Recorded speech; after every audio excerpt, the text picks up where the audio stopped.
Hello, boys and girls. Today, I thought we would start by finishing the book Mr. Putter and Tabby Drop the Ball.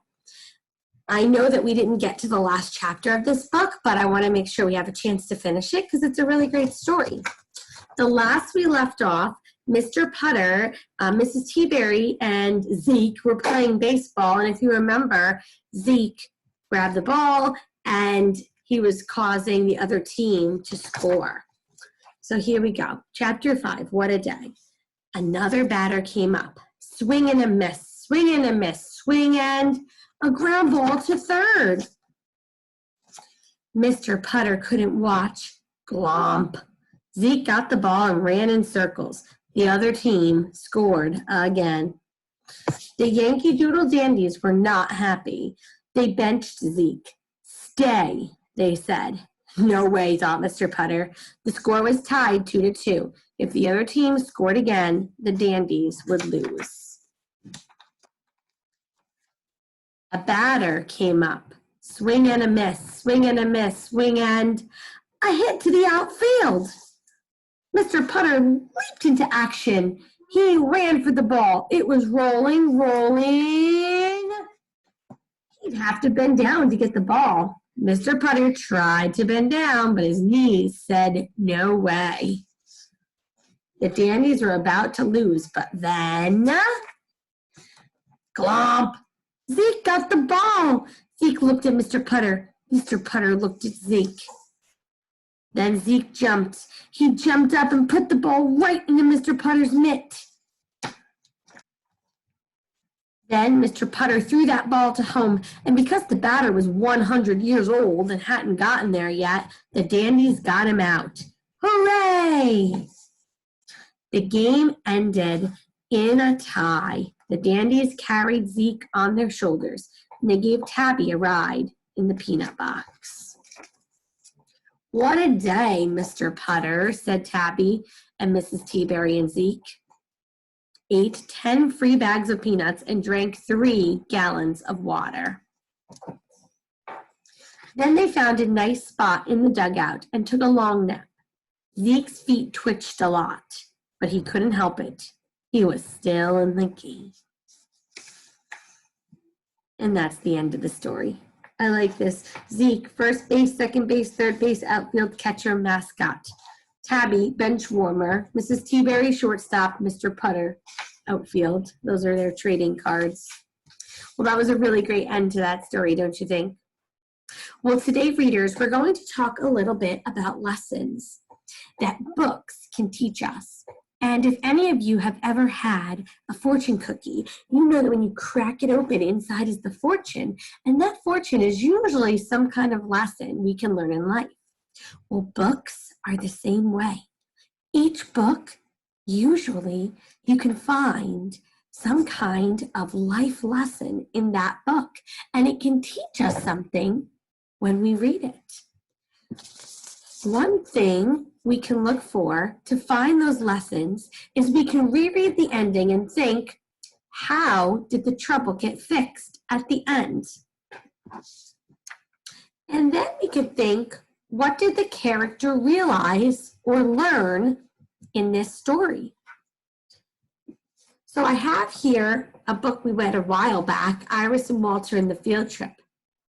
And look what's inside. Do you see? Let me pull it out. It's a fortune. Let's see. My story's lesson is always pay attention to your surroundings. Well, isn't that true? What happened in this story? Do you remember? Do you remember how Walter got lost in the aquarium and they found him staring at the end of the story? Remember, he was staring at the fish tank and he didn't even realize that he was lost, right? And we found out at the end of the story where he was, right? He wasn't paying attention to his surroundings. I feel like that was one of the big lessons we could take away from that book. Well, now I can use your help a little bit. We just finished Mr. Putter and Tabby Drop the Ball.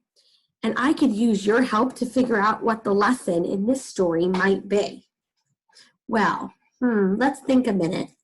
I know one of the best ways to figure out is to first reread the ending and think, how did this trouble get fixed? So let's look at the ending of the story. There he goes. Then Zeke jumped. He jumped and put that bowl right in Mr. Putter's mitt.